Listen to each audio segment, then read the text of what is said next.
नमस्कार, news one India देख रहे हैं आप और मैं हूं आपके साथ प्रभा जोशी। यूपी की 8 सीटों पर कल दूसरे चरण का मतदान हुआ है और यूपी की 8 सीटों पर 53.34% से अधिक मतदान हुआ है। बात अगर अलग अलग लोकसभा सीटों की बात करें तो अलीगढ़ में 55.90% वोटिंग हुई है और अमरोहा में 61.89% की वोटिंग हुई है। वहीं अगर बागपत की बात करें तो 53.30% की वोटिंग हुई है और बुलंदशहर में 54.34% की वोटिंग हुई है। गौतम बुद्ध नगर में 51.92 वोटिंग हुई है और गाजियाबाद में 48.21% की वोटिंग हुई है। साथ ही अगर मथुरा का जिक्र करें तो मथुरा में 47.45% की वोटिंग हुई है और मेरठ में 55.49% की वोटिंग हुई है। तो कल दूसरे चरण का मतदान संपन्न हो गया है। उत्तर प्रदेश की 8 लोकसभा सीटों पर मतदान हुआ है। तो 8 लोकसभा सीटों पर 53.34% से अधिक मतदान हुआ है।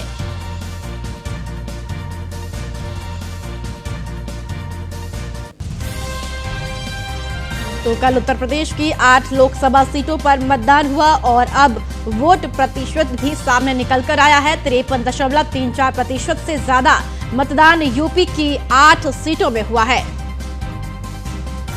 तो आपको बताते चले कि लोकसभा चुनाव के दूसरे चरण में यूपी की 8 सीटों पर मतदान अब संपन्न हो गया है। अमरोहा, मेरठ, बागपत, गाजियाबाद, गौतम बुद्ध नगर, बुलंदशहर, अलीगढ़ और मथुरा में अब वोटिंग हो चुकी है और अब वोटिंग परसेंटेज भी सामने निकल कर आई है।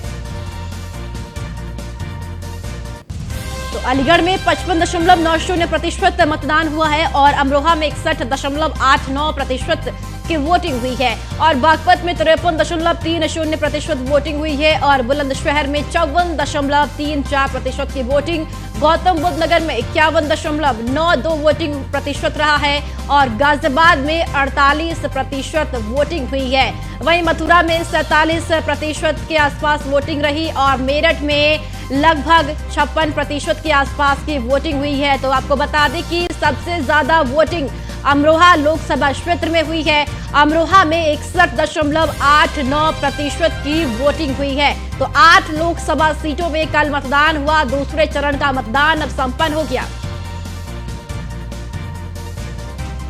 और चलिए ऐसी खबर पर ज्यादा जानकारी के साथ स्कंदिता मिश्रा हमारी संवाददाता ज्यादा जानकारी के लिए जुड़ चुकी हैं। स्कंदिता, दूसरे चरण का जो चुनाव है वो संपन्न हो चुका है। अगर वोट प्रतिशत की बात करते हैं उत्तर प्रदेश की 8 सीटों का तो 53.34% वोटिंग हुई है।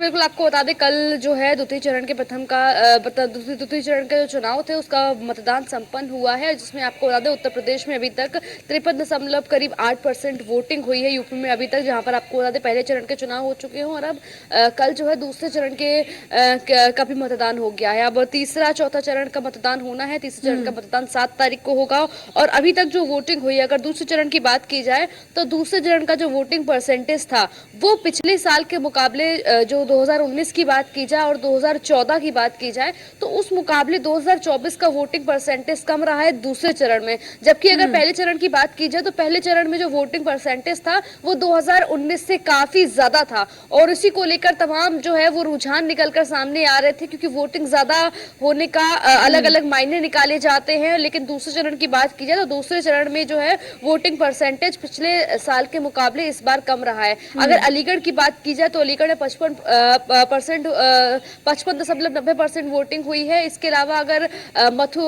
इसके अलावा मेरठ की बात कर ली जाए तो मेरठ में भी 55.49% वोटिंग कहा यह जा रहा था कि जिस तरीके से पहले चरण में मतदान कम हुआ तो उम्मीद यही लगाई जा रही थी कि दूसरे चरण में मतदान जो प्रतिशत है वो बढ़ता हुआ नजर आएगा, लेकिन मत प्रतिशत बेहद कम रहा है। क्या इसके पीछे की जो वजह है वो जानने की कोशिश की गई कि आखिर लोग वोट देने के लिए घरों से क्यों नहीं निकले हैं? आपको बता दें पहले चरण में जो वोटिंग परसेंटेज निकल के आया था उससे कहीं ना कहीं अलग अलग उसके मायने निकाले जा रहे थे, क्योंकि वोट परसेंटेज का बढ़ना अपने आप में बताता है कि किस तरीके से वहाँ की जो जनता है वो एक्टिव नजर आ रही है। लेकिन दूसरे चरण में जब वोट परसेंटेज कम रहा तो ऐसे में तमाम सवाल खड़े हो रहे हैं कि आखिर जनता जो है क्यों निकल के नहीं आ रही है। हालांकि लगातार जो है प्रचार किया जा रहा है मतदान को लेकर सोशल मीडिया के माध्यम से भी। वही अगर धरातल की बात की जाए तो धरातल पर भी चौक चौराहों पर मतदान करने को लेकर होर्डिंग लगाए गए हैं कि लोग ज्यादा से ज्यादा अपने घर से बाहर निकलें और अपने मत का प्रयोग करें, मत उनका अधिकार है। इस तरीके से जो है होर्डिंग वगैरह जो है बैनर पोस्टर वो सब लगे हुए हैं चौक चौराहों पर, जिससे लोगों में जागरूकता करी जाए। लेकिन उसके बावजूद जो है वो वोट परसेंटेज अगर पिछले साल के मुकाबले कम हो रहा है तो इससे कहीं ना कहीं साफ तौर पे निकलकर सामने आ रहा है कि लोग जो है, क्योंकि अधिकतर ऐसा तब होता है जब उनको कोई भी कैंडिडेट जो है वो पसंद नहीं आता है, सरकार पक्ष का विपक्ष का, उनको जब कोई कैंडिडेट पसंद नहीं आता तो कई बार लोग जो है वो वोट करने के लिए बाहर नहीं निकलते हैं। वहीं इसके अलावा भी कई और मायने भी निकलकर सामने आते हैं। सबका अलग अलग अपना अपना हिसाब है। लेकिन कई ऐसे गांव है, कई ऐसे ग्रामीण क्षेत्र भी हैं जहां पर पूरे के पूरे जो ग्रामीण हैं उन्होंने चुनाव का बहिष्कार कर दिया, क्योंकि उनकी कई समस्याएं हैं, सड़क हो, बिजली हो, तमाम ही समस्याओं को लेकर उन्होंने चुनाव का बहिष्कार ही कर दिया। क्या आप निर्वाचन आयोग के लिए चिंता का विषय नहीं है कि कैसे आगे मत प्रतिशत बढ़ाया जा सके? देखिए बिल्कुल ये लगातार चिंता का विषय बना हुआ है और इलेक्शन कमीशन के लिए तो ये एक गंभीर मुद्दा होना चाहिए, क्योंकि क्यों आखिर वोट परसेंटेज नहीं बढ़ पा रहा है। जब वो लगातार मतदान को लेकर प्रचार कर रहे हैं कि लोग ज्यादा से ज्यादा मतदान करें, फिर भी जब वोट परसेंटेज नहीं बढ़ रहा है तो उस पर कहीं ना कहीं सवाल खड़े होते हैं।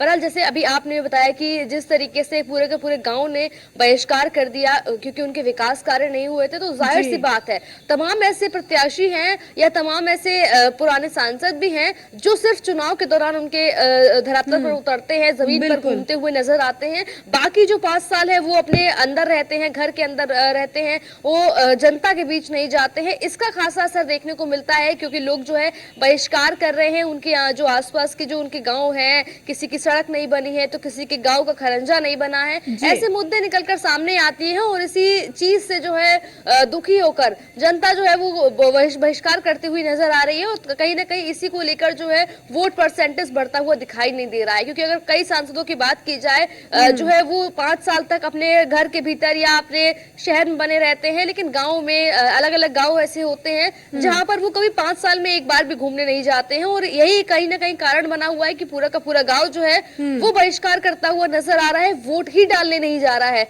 और यही इसी से साफ तौर पर पता चल रहा है कि किस तरीके से वोट परसेंटेज जो है वो दूसरे चरण में कम हुआ। यूपी की बात कर ली जाए तो अब तक 55% जो 53% वोटिंग हुई है यहाँ पर। हालांकि पहले चरण में जो है वोटिंग परसेंटेज बढ़ा था, 2019 के मुकाबले 2014 के मुकाबले बढ़ा था, तो उससे कहीं ना कहीं कयास लग रहे थे कि शायद अगले चरण में भी वैसा हो। लेकिन दूसरे चरण में हमें ये सब देखने को नहीं मिला। हालांकि देखना हुआ कि अब तीसरे चरण में, चौथे चरण में क्या देखने को मिलता है, कितने % वोट जो है वोट परसेंटेज निकलकर सामने आता है, क्योंकि अभी 7 तारीख को तीसरे चरण की वोटिंग होनी है और उसको लेकर भी लगातार जो है अगर प्रत्याशियों की बात की जाए तो लगातार, चाहे वो बीजेपी के प्रत्याशी हो चाहे वो इंडिया गठबंधन के प्रत्याशी हो, लगातार मैदान में उतरे हुए हैं, धरातल पर ज्यादा से ज्यादा जनता को अपने पाले में खींचने को लेकर लगातार प्रचार कर रहे हैं, लगातार जनता के बीच जाकर उनका मन मोहने का प्रयास कर रहे हैं। लेकिन जनता जो है वो कहीं ना कहीं हद तक समझदार नजर आ रही है। जिस तरीके से उनके विकास कार्य नहीं हुए हैं उसको लेकर उनका गुस्सा भी देखने को मिल रहा है। और यही नतीजा है कि कई बार जो है इस तरीके के वीडियोस निकलकर सामने आते हैं जहां पर जनता अपना प्रत्याशियों पर गुस्सा निकालती हुई भी नजर आती है। जब वो 5-5 साल तक काम नहीं करते हैं उसके बाद इस तरीके की चीजें निकलकर सामने आती हैं। चलिए ठीक है स्कंदिता, बिल्कुल ठीक कहा आपने, क्योंकि जो 5 साल में अगर सांसद ग्रामीण क्षेत्रों में अपने संसदीय क्षेत्र में नहीं पहुंच रहा है तो कहीं ना कहीं ग्रामीण अपना गुस्सा जाहिर करते हुए यहाँ पर नजर आते हैं और चुनाव का बहिष्कार कर